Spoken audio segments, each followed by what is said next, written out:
the Midwest, Wisconsin. Last night it got below freezing here, but today the sky below zero. Yeah, I guess it's below zero. Mighty cold, but today the sun is shining and the sun is out. We have a blue sky, and this morning Bob drew my attention to a little kitty who was sitting on, we had put some grass from mowing and some sticks right in the front of our woods there, and she or he was sunning herself this morning. So that was kind of a pretty little picture. I just looked out a little bit ago and she's gone, so she's off on her travels or wherever. Don't know who she is, but Bob said he's seen her before, so she probably lives in the neighborhood somewhere. Anyway, today I want to talk about what happened. Usually I try to pick something what happens during the week and then start that gears me up to what subject matter I'm going to talk about. And last night Bob was tuning a TV or trying to get it back into sync, and there was a sound on that TV that was like a high-pitched siren sound. And it was like a sword that went into the left side of my head. It was so intense, it gave me an immediate headache, and it was horrid. So I told him to stop it. And then he went into another room with another TV and he tried the same thing. So I had that sound on top of, same sound on top of the other one. And it was pretty bad. So sound is, it can either create or destroy, that's for sure. And I even have a little bit of effect on it today, and I did a lot of new UUs, so it was a pretty strong sound. I'm going to take us back into history to the evening of February 2nd, 1795, at the King's Theatre in London. They're expecting Haydn to come, the 62-year-old Joseph Haydn, to come and perform a symphony, because Haydn's music, I don't know if you've ever listened to it before, but he changes key a few times, and there's some surprises in some of his symphonies. If you're sitting in the audience and you're relaxing, and all of a sudden, bam, you're on a roller coaster with the next measure. So anyway, he is playing his 102nd symphony, and the audience is a few rows back, because in the day of that time, the orchestra is right up front and center, and they usually seat the people back a ways, which in this case turned out to be a good thing, because as Joseph is conducting the symphony and he gets to a measure, and all of a sudden his music escalates and gets louder, and the chandelier that is above the empty seats, thank goodness, falls from the ceiling. Now, there were a few people who were injured. Somebody's bifocals got broken, etc., but there was nothing major because the chandelier had been positioned, like I said, over the empty seats. Now, it's a known fact, or if you've heard, that an opera singer can shatter glass. And that's really true. Although you don't have to be an opera singer, you can be anybody who can match the frequency that the glass resonates at. Now, each glass will resonate a little different. If you've ever heard somebody playing the glasses with water in them, you can hear the different tones that come from each glass. Some of it's due to the water, but the other part is due to how the glass is made. Sometimes there's little imperfections in them. When you have that little imperfection in a glass, and you match your voice or your resonance to that glass, let's say it's a certain hertz vibration, you will shatter that glass. No two ways about it, whether it's a lower tone or a higher tone or a tone from an opera singer, that glass is going to go. Just like the chandelier fell during Haydn's symphony. He played what is known as the 741 hertz. Now, in music theory, the 741 is also known as, quote unquote, the devil tone. There's a lot of dissonance in it. You actually hit that in My Bonnie Lies Over the Ocean. That's a major sixth. Anyway, the Phantom of the Opera is done in the 741. If you've heard the music of the night, I'm sure you've all listened to Phantom of the Opera. Most people have. That was composed by Andrew Lloyd Webber. I like it. It's dark, it's mysterious, and that's the tone and quality of that note. It's nice. If you've done anything on looking on the internet or reading about the different hertzes for the different tones, there is Leonard Horowitz does a lot of, he's written a lot of books on the 528. He calls it the miracle tone, partly because it's actually used to heal most parts of the body. It creates the 36-point star if you put it in sand or however they do it. It's just an interesting sound. If you listen to the single sound that they have out there, I'm not too keen on it. I don't think I could listen to a lot of it. I'd rather listen to a symphony that has all of it, all of the tones and the notes. I found out that they use this 528 hertz to stimulate DNA to heal itself, that doctors use it sometimes. So it's certainly an interesting vibration and an interesting hertz. Also, beryllium, this is interesting. Beryllium is supposed to have a 528 hertz vibration. Now, they said that beryllium was used on ancient warrior chest plates before they went into battle. They thought it enhanced everything. But I don't know if you've ever had a chemistry class. Well, beryllium, which has an atomic number of 4, it's one of the lighter metals, but it's also toxic. I know emeralds, I think, and aquamarine have some beryllium in it, but beryllium itself is rather toxic. It can be toxic to people. People who work in building planes or aviation or X-ray machines, or you'll even find it in dental work. They'll find it in dentures, and they'll find it in your the stuff they fill your cavities with, mercury, or what do they use? Mercury. Anyway, it's throughout our universe here, and too much of it creates a disease where people can get it after working in factories that use a lot of it. They can get possibly a lung disease, they can get cancer, they can get all kinds of things. So in certain levels, it's pretty toxic. It's also used in chemtrails. Yeah, it's used in chemtrails too, you guys. So when you start coughing after they spray, like I do, probably beryllium was in there.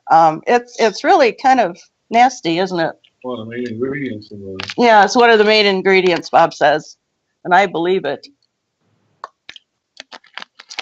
You know, it's a downhill thing that they're doing. So it's important to keep your health up, that's for sure. And then, of course, the sound waves that are used in fracking our earth and creating earthquakes is not good, and that it's done with sound. When who was that guy? Goebel, was that his name? Joseph Goebel, the head of propaganda. Goebbels. I guess it got an S on there. Anyway, he when he was commissioned to change the 432 hertz to the 440, music kind of went downhill from there. It kind of dumbs you down, even though it's a higher vibration than the 432, which was the norm before that. Even Pythagoras used the 432. And Verdi is famous for using the 432 for his A sound. But the 440 is not that good for the body. I saw pictures where they used the 440 hertz musical sound to a plate of, I don't know what substance they had on there. It didn't look like sand, so I'm not sure what it was, but they did that on the plate, and the substance didn't even form right. It was uneven. It didn't form a perfect circle. It had openings, and it just looked a little bit messy. You're talking about vibrational patterns. Right, vibrational patterns. Yep, vibrational patterns on a flat surface. And they did the 432, and it formed the most beautiful pattern. And I know you're all familiar with, what was that guy's name, Reed, that did the water experiments, where he did some type of photography and was able to put different music to the water, even emotions, and watch it change to beautiful. Yeah, there's a guy from Japan too, but there was another guy. What? Emoto? Emoto, yeah, that was it. There's another guy here who did it too. But it really shows you what sound can do. And of course, we have that beautiful new you that we use, which is fabulous. And when you sing it, you hold out that last you can really feel that vibration in your body. It's wonderful.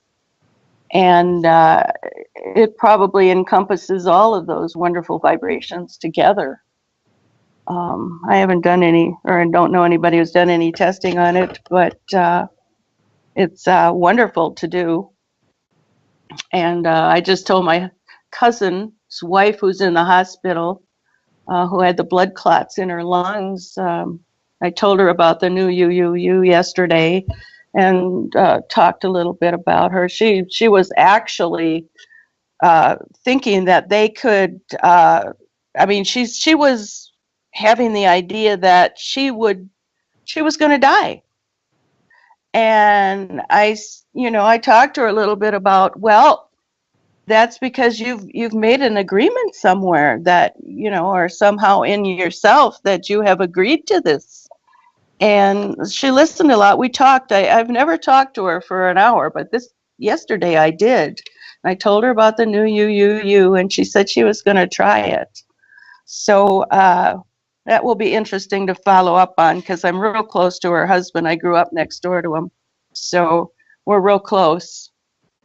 And I told her about the Jillian juice. I told her about the John Ellis water. And I told her about the Bacillus subtilis. And we sell that also. Kelsey does. And that's an important thing. I told her, since she was in the hospital, she really needs to get some of that, because that MRSA is rampant wherever you touch in the hospital. It's horrid. It's horrid everywhere, but there it's kind of, I think, magnified. So they were going to stop today and get some. And anyway, that was interesting. Let's see, what else here? Robert? Go ahead. No, go ahead. No, I'll wait until you're done with this. I'm done. Well, you got 10 more pages to go. I skipped through them, but there is one other thing. There is an ancient Tao grouping of words for chanting to heal your organs. They use a different sound for each organ. They use a different sound for each emotion. Like, to get rid of anger, you chant this. To balance out this, you chant that. To heal the pancreas, you chant something else. The liver is associated with anger, so you chant a certain word for that. And I've done certain ones. They seem fine. I've also listened to all of those other sounds for all of the other hertzes. And the single tones, I'm just not sold on listening to them for a long time. There's all different ones that say they do all different things, and they probably do, but like I said before, I kind of prefer to hear it in a symphony. Also, on this 528, that's another thing I just happened to think of. The chlorophyll in plants resonate to 528. It's also is the color yellow-green, like the grass and many plants. There's not much difference between hemoglobin, our blood, and the plant. What would you call it? Well, the chlorophyll, sure. Yeah, that's one Yeah. difference. Yeah, and one is the plants have magnesium, we have iron.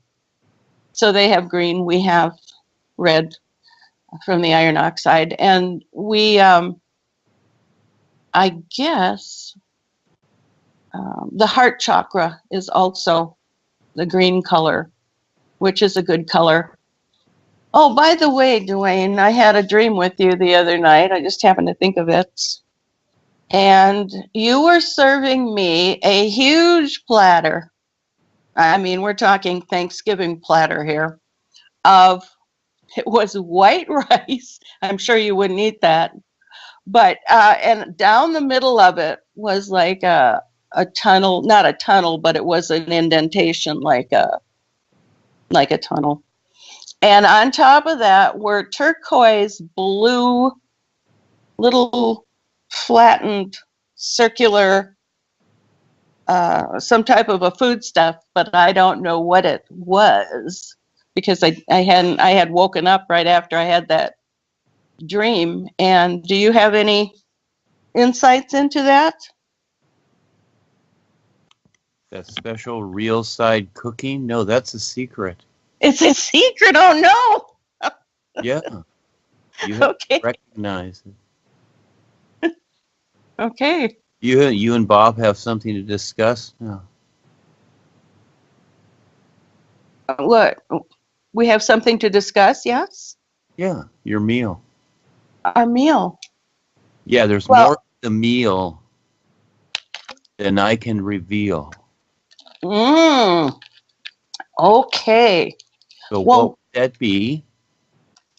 It would be vibration, energy that goes into it.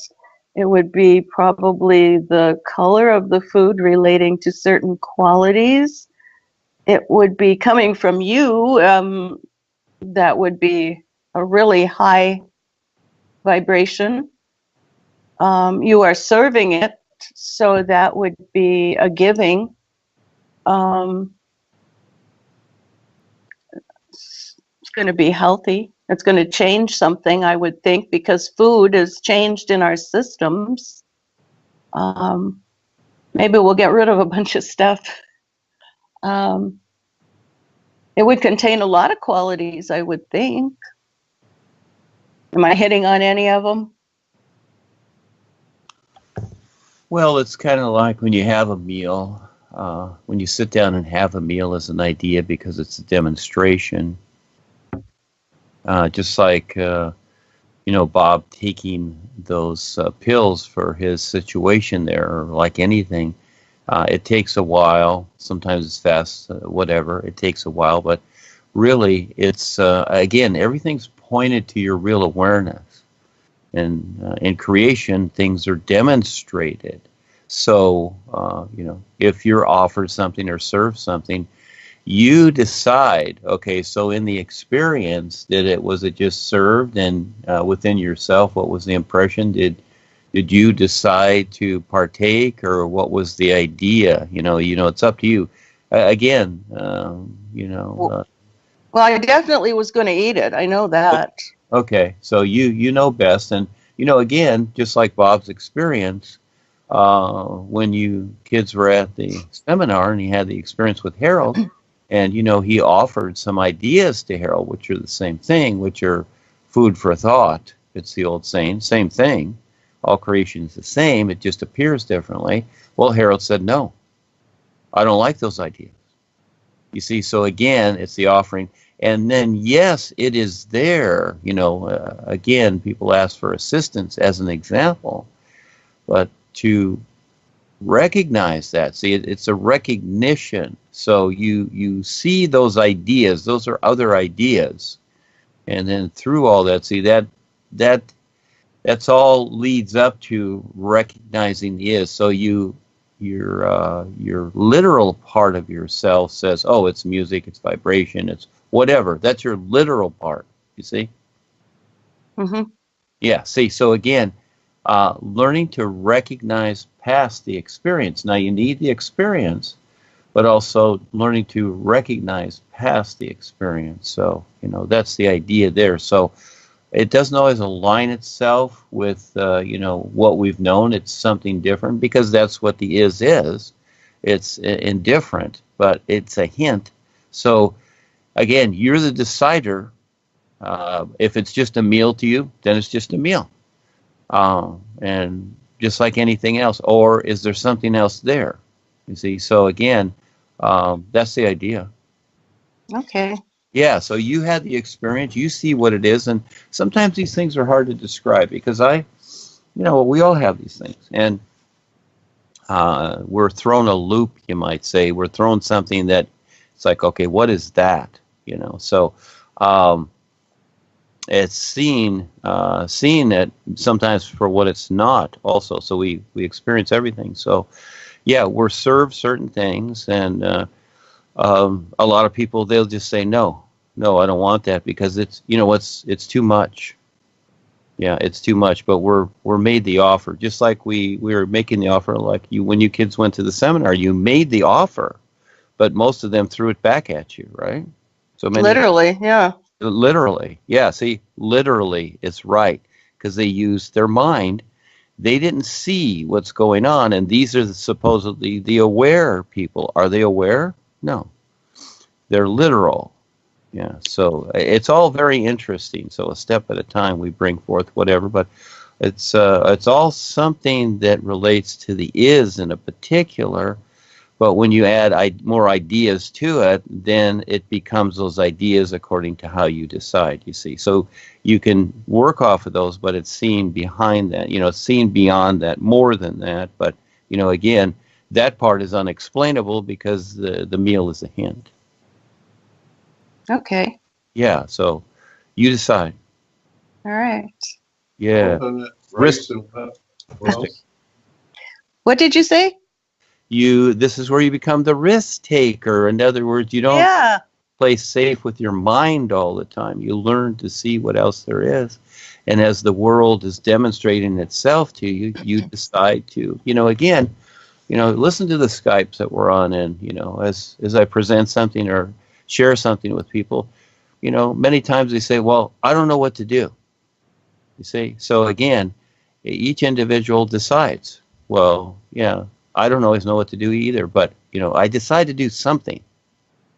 And so you're deciding to do something, and as you go along, little by little, you figure it out. But if you do nothing, then you don't figure it out. You're just in a position of, I don't know what to do. So I'll just go back to my routines that I've known. And most people will do that. They really will. I've seen so many people come and go, and they will learn certain things, like we're presenting in the Skype here, and they'll be all excited. But at some point, you know what? They're gone. Yeah. Will they become a real supporter? And I'm not saying I'm right, and I'm not saying it's about me or us or whatever. But it's interesting. I listen to people and their ideas, and usually they start collecting all kinds of ideas, and pretty soon they just go off. It's kind of like a fleet of ships out there, and someone's leading the fleet of ships, but all of a sudden, you start to pass islands and whatever, and some of the fleet of ships go, well, we want to go over there. We want to go there. So, and it's a choice. So these are, something's presented, see what it is. Your real awareness knows, and it's, that's the impossible journey, is to recognize what else is there besides what you personally know. So, but that's the fun part. I like that. But again, there it is. The experience best, and you decide. So, yeah. Okay.